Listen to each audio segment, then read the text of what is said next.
Lanjut ya. Ini untuk wetabilitas ya. Jadi wetabilitas ini didefinisikan sebagai kemampuan batuan, kemampuan suatu batuan untuk dibasahi oleh fluida ya. Jadi, nah di sini ya derajat kebasahan atau wetabilitas bila dua fluida yang tidak dapat bercampur atau immiscible ya bersinggungan dengan batuan dan salah satu bersifat membasahi permukaan batuan. Hal ini disebabkan adanya gaya adhesi ya, yang membuat fluida tersebut membasahi batuan ya. Sedangkan kecenderungan dari fluida mana yang akan membasahi permukaan butiran batuan dinyatakan sebagai derajat kebasahan ya, atau wetabilitas. Untuk sistem minyak dan air ya dan padatan ya, daya adhesi sangat dipengaruhi oleh besarnya sudut kontak antara dua fluida yang terdapat dalam sistem tersebut ya. Jadi pada batuan yang bersifat basah air ya atau water wet ya, air cenderung melekat pada permukaan batuan ya, sedangkan minyak berada di antara fase air ya, bebas dari gaya tarik menarik dengan permukaan batuan. Akibatnya minyak lebih mudah bergerak daripada air ya, sedangkan pada batuan yang bersifat basah minyak ya sebentar akan cenderung melekat pada permukaan sehingga sulit untuk bergerak gitu ya. Nah, jadi saya analogikan ya tentang wetabilitas ini. Jadi eh, apabila sebuah lantai gitu ya, lantai ini kita tuang minyak terlebih dahulu ya. Setelah itu minyak lantai ini kan sudah dibasahi oleh minyak ya. Kemudian kita siram air di atas minyak tersebut. Otomatis air tidak memiliki gaya tarik menarik dengan batuan kan, karena si minyak sudah membasahi si permukaan batuan. Nah, ini kita sebut dia sebagai batuan reservoir. Batuannya ini, lantainya ini adalah basah minyak. Nah, seperti itulah dia kondisi yang ada di reservoir ya. Tapi kalau eh, permukaan lantai ini sebaliknya ya, kita basahi air terlebih dahulu, lalu kita teteskan minyak, otomatis minyak tidak memiliki gaya tarik menarik dengan batuan. Nah, batuan ini kita sebut sebagai basah air atau water wet. Lawannya adalah oil wet. Nah, itu ya. Jadi kalau reservoir kita yang paling bagus itu adalah reservoir yang water wet ya. Kenapa? Karena apabila batuan reservoirnya adalah water wet, otomatis airnya ini akan membasahi batuan sehingga dia akan melekat atau lengket di permukaan batuan sehingga minyak tidak memiliki gaya tarik menarik dengan batuan, sehingga si minyak akan lebih mudah mengalir. Itu adalah definisi dari wetabilitas ya.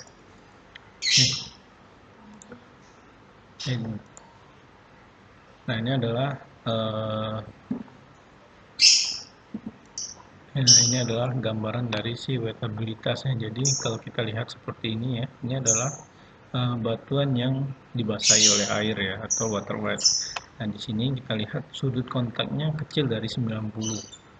Nah, ini mengindikasikan kalau batuan ini adalah water wet. Tapi kalau sudut kontak yang terbentuk adalah besar dari 90 ya, maka di sini sudah bisa dikatakan kalau batuannya ini adalah oil wet. Itu ya. Nah, ini adalah gambarannya ya. Ini adalah gambaran dari water wet ya, di mana si air melekat pada permukaan batuan, minyak ada di antara permukaan air. Nah, ini adalah mix ya, mix wet. Jadi ada yang batuan dibasahi oleh minyak, ada yang batuan dibasahi oleh air. Nah, ini adalah oil wet, di mana minyak membasahi butiran batuan, sedangkan air berada di antara permukaan minyak, sehingga yang lebih mobile atau mobilitas yang lebih tinggi adalah si air gitu ya. Yang paling bagus adalah yang water wet ya biasanya. Namun untuk menentukan wetabilitasnya bisa juga kita lihat dari kurva permeabilitas relatif ya. Jadi di kurva permeabilitas relatif itu ada perpotongan garis ya. Kita lihat perpotongan garisnya itu apabila melebihi 50% saturasi airnya, maka bisa dikatakan reservoirnya adalah water wet. Ya, oke, ini untuk tekanan kapiler ya. Tekanan kapiler didefinisikan sebagai perbedaan tekanan antara dua permukaan fluida yang tidak saling bercampur ya, sebagai akibat dari terjadinya pertemuan permukaan yang memisahkannya ya. Tekanan kapiler dalam batuan berpori tergantung pada ukuran pori ya dan macam fluidanya. Meningkatnya tekanan kapiler dikarenakan menurunnya diameter tubnya. Dapat dilihat di sini ya. Ukuran dari tubnya ini atau tabungnya ini menunjukkan mungkin besaran permeabilitasnya ya, atau besaran porinya. Jadi semakin besar tabungnya ya, atau permeabilitasnya, maka tekanan kapiler juga akan semakin kecil ya. Semakin kecil penampangnya atau permeabilitasnya, maka tekanan kapiler akan semakin tinggi ya. Tuh. Nah, ya. Tekanan kapiler reservoir akan meningkat sehubung menurunnya ukuran pori atau diameter celahnya ya. Nah, ini adalah hubungan dari permeabilitas terhadap ukuran dari pori atau permeabilitasnya. Lanjut, nah ini adalah definisi kuantitatif dari tekanan kapiler ya. Tekanan kapiler atau PC sama dengan pressure non-wetting ya. Pressure pada fluida non-wetting yang tidak membasahi dikurangi pressure pada wetting phase-nya atau fluida yang membasahi ya. Sama dengan gravity kali H kali delta P ya.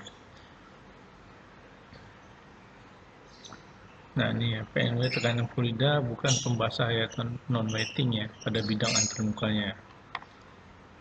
W ini adalah fluida pembasahannya ya, atau wetting fluid. Ini sudah saya jelaskan ya. Nah ini, besarnya tekanan kapiler ini juga akan mempengaruhi cadangan ya. Jadi semakin besar cadangan minyak, maka tekanan kapiler biasanya juga akan semakin kecil ya. Dia berpengaruh terhadap zona transisi ya. Zona transisi dari air dengan minyak. Jadi kalau di sini adalah ada 3 case ya, dimana case pertama ini dia PC-nya itu 0 ya. Jadi memang tidak ada tekanan kapiler ya, atau pressure pressure pada non-wetting fase dengan wetting fasenya itu seimbang, sehingga tidak ada zona transisi yang terbentuk. Maka cadangan minyaknya akan sebesar antara dari gradien bentukan strukturnya sampai ke batas kontak minyak airnya atau WLC-nya. Tapi kalau case 2 ya, ada kenaikan tekanan kapiler. Hal ini akan menyebabkan adanya intrusi air ya menuju ke zona minyak, sehingga akan mengurangi cadangan minyaknya ya, sehingga terbentuk zona transisi ya, terbentuk gradasi ya. Artinya ini adalah zona transisi dari si air terhadap minyak. Otomatis menyebabkan penurunan cadangan karena di sini nilai SW semakin membesar kan. Kalau di sini kan SW-nya 0, SW semakin tinggi. Nah, semakin besar lagi tekanan kapiler di case 3 ini, maka zona transisi akan semakin tinggi lagi, otomatis nilai SW juga akan semakin tinggi ya. Nah, biasanya ini terjadi karena adanya selain karena tekanan kapilernya yang tinggi ya, juga bisa disebabkan karena adanya proses produksi ya. Tuh. Sehingga minyak yang terproduksi akan digantikan posisinya oleh air ya, yang ada di aquifer. Itu ya. Nah, ini adalah hubungan juga dari tekanan kapiler terhadap besaran dari permeabilitas ya. Semakin kecil permeabilitas, maka nilai PC juga akan semakin tinggi ya. Yang grafik yang berbelok ini menunjukkan tebal dari si zona transisinya. Semakin besar permeabilitas, zona transisi semakin tipis ya. Nah, ini adalah zona transisinya yang dari yang miring ini ya. Kita lanjut, sudah habis. Oke, untuk batuan reservoir, materi penjelasannya cukup sampai di sini. Saya akhiri. Wassalamualaikum warahmatullahi wabarakatuh.